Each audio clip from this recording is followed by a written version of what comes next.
25 फरवरी से हरियाणा विद्यालय शिक्षा बोर्ड की परीक्षाएं शुरू हो रही हैं, जो 1 अप्रैल तक चलेंगी।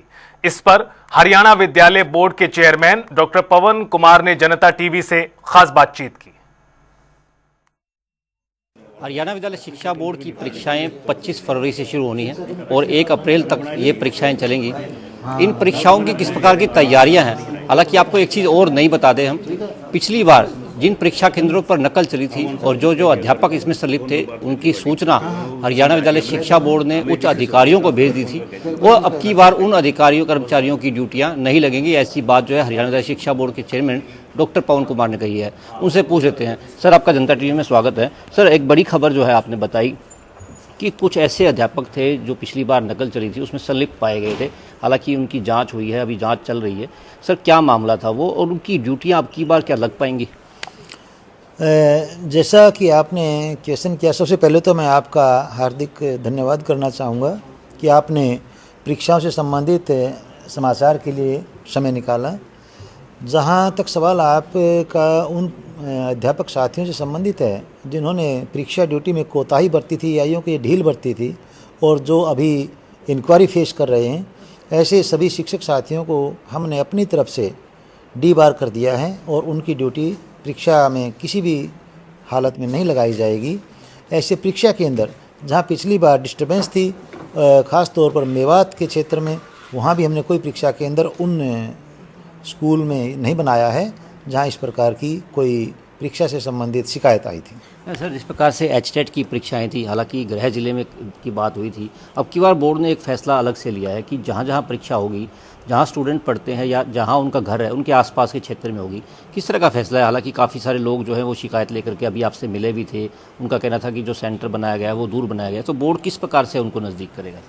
इसमें कुछ एक एक्सेप्शनल केसेस आए हैं, जैसा कि आपको मैं पहले बता चुका हूँ। 1420 के हमारे सेंटर की जो संख्या है इस बार सभी ज़िलों में, ख़ासतौर पर यह ध्यान रखा गया है कि परीक्षार्थियों को नज़दीक से नज़दीक उनका अपना जो स्कूल है या उनका अपना जो रेजिडेंस है उसके आसपास उनको परीक्षा केंद्र की सुविधा उपलब्ध हो, ताकि उनकी सुरक्षा और उनकी जो परेशानी है या यूँ कहिए कि जो बच्चों को आने जाने की जो तकलीफ़ है उसका खास ध्यान इसमें रखा गया है। इसके बावजूद जो कुछ एक ऐसे प्रतिवेदन आए हैं उन पर विचार किया जा रहा है और जो संभावित परीक्षा केंद्र नज़दीक हो सकेगा वह उनको दिया जाएगा। सर, एक रिज़ल्ट की बात भी आती है क्योंकि परीक्षाएं अब शुरू हो रही हैं तो रिज़ल्ट भी लाजमी है आना। तो रिज़ल्ट के लिए किस प्रकार की तैयारियां जो है वो बोर्ड करेगा और बोर्ड जो मूल्यांकन जो है परीक्षाओं का वो किस प्रकार से करवाएगा, उसके लिए क्या विशेष जो है निर्धारण किया गया? जैसा कि अभी पहले भी ऐसा क्वेश्चन मेरे सामने एक आया था, ऑफलाइन ही सारा मूल्यांकन होगा, क्योंकि अभी हमारे पास उस प्रकार का इंफ्रास्ट्रक्चर और उस प्रकार का प्रावधान हमने नहीं किया है कि हम ऑन स्क्रीन मार्किंग की तरफ शिफ्ट कर जाएं। लेकिन आने वाले समय में इसके लिए ज़रूर हमने अपना जो एक यूँ कहिए ऑप्शन है वो खुला रखा है कि यदि ज़्यादा कॉस्टली यह नहीं होगा, आर्थिक बोझ यदि बोर्ड पर ज़्यादा नहीं होगा, तो हम उस दिशा में सोचने के बारे में मतलब आगे जा सकते हैं। जहाँ तक सवाल परीक्षा परिणाम का है, जैसा कि आमतौर पर गत वर्षों में आता रहा है, लगभग 12 से 15 मई के आसपास उसी प्रकार से परीक्षा परिणाम घोषित करने का यही एक हमारा मतलब प्रयास रहेगा कि हम 15 मई के आसपास परीक्षा परिणाम घोषित कर दें। सर, जिस प्रकार से एचटेट की बात हम लोग लगातार कर रहे हैं, एचटेट की जो परीक्षा जनवरी में होनी थी वो नहीं हो पाई किन्हीं कारणवश, अब कब करवाने की उम्मीद लगती है? बच्चे जो है वो परीक्षार्थी जिस प्रकार से तैयारी करें, हालांकि एक हाई कोर्ट ने फैसला भी लिया है बीच के अंदर ही, तो उसको लेकर के भी बोर्ड ने कोई निर्णय जो है सर लिया? बोर्ड का उद्देश्य सबसे पहले परीक्षार्थियों के हित में सोचना है और उनकी जो इंटरेस्ट हैं उनके बारे में ही बोर्ड का मतलब सबसे पहला एक यूँ का ये लक्ष्य होता है कि उस पर फैसला लें। जैसा कि स्टेट का क्वेश्चन आपने पूछा है, अभी क्योंकि सेकेंडरी सीनियर सेकेंडरी की परीक्षाएं चल रही हैं, इसके बाद परीक्षार्थियों को अपने आगे के करियर के लिए, उस शिक्षा के लिए भी फैसला लेना होता है, तो यह बड़ा ही क्रूशियल एक टाइम होता है जिसमें स्टेट के बारे में हम विचार नहीं कर सकते। हालांकि पहले की तिथि इसीलिए निर्धारित की गई थी कि 15 या 16 जनवरी के आसपास यदि ऐसा हो जाता, जो कि संभव भी था, तो फिर हम इसको फरवरी लास्ट तक रिजल्ट डिक्लेयर करने की जो एक स्थिति थी वहाँ तक हम पहुँच सकते थे। अब जहाँ तक सवाल स्टेट का है, ये संभावित तिथि अप्रैल या मई में शिक्षा निदेशालय से जैसे ही मिल जाएगी उसी वक्त से करवा लिया जाएगा।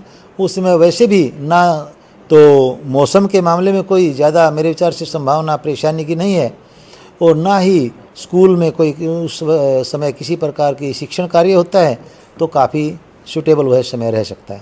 मतलब माना जा सकता है कि अप्रैल या मई के अंदर जो है बोर्ड एचटेट की परीक्षाएं जो है वो करवा लेगा, अगर तिथि जो है ऊपर से मिल जाए। हाँ, यदि ऊपर से हमें निर्देश इसके मिल जाते हैं तो बाकायदा उसमें करवा लिया जाएगा। जैसा आपने बीच में पूछा कि क्या जो माननीय उच्च न्यायालय का निर्देश आया उसके आधार पर यदि परीक्षार्थी और नए परीक्षार्थी फार्म भरना चाहें उनको क्या कोई सुविधा देने का प्रावधान है, तो मैं बताना चाहूँगा यदि किसी प्रकार का प्रतिवेदन हमें ऐसा मिलता है जो कि नई एप्लीकेशन यदि और आने की संभावना है, चाहे मतलब अभ्यर्थियों की तरफ से प्रतिवेदन आता है या माननीय मुख्यमंत्री शिक्षा मंत्री जी की तरफ से कोई निर्देश मिलता है, तो उसके ऊपर भी विचार किया जाएगा। क्योंकि सर हाई कोर्ट ने आदेश दिया है जो जिन शिक्षकों ने एचटेट की जो परीक्षा है वो पास नहीं की है उनको परीक्षा देनी होगी, टाइम बाउंड किया गया है उन्हें कि जब तक वो पास नहीं करेंगे तो उनकी नौकरी पर भी खतरा है, तो क्या उन अभ्यर्थियों को भी लिया जा सकता है सर इसमें? हाँ, बेशक ये मेरे भी संज्ञान में फैसला है और हम चाहेंगे कि कम से कम एक एडिशनल ये उनको चांस मिल जाए, ताकि बाद यदि इसमें ना कर सकें तो आगे वाले चांस में कर लें, क्योंकि मार्च 27 शायद उसकी कट ऑफ डेट है, तो इसलिए इसके लिए विचार किया जा सकता है। ये तो हरियाणा विद्यालय शिक्षा बोर्ड के चेयरमैन डॉक्टर पवन कुमार, उनका कहना है कि तमाम व्यवस्थाएं बोर्ड ने कर ली हैं। हालांकि एचटेट के बारे में भी उन्होंने जानकारी दी है कि अप्रैल या मई के अंदर परीक्षा जो है करवाने की पूरी उम्मीद जो है वो जताई जा सकती है। जनता टीवी के लिए भिवानी से दीपक मुटरेजा।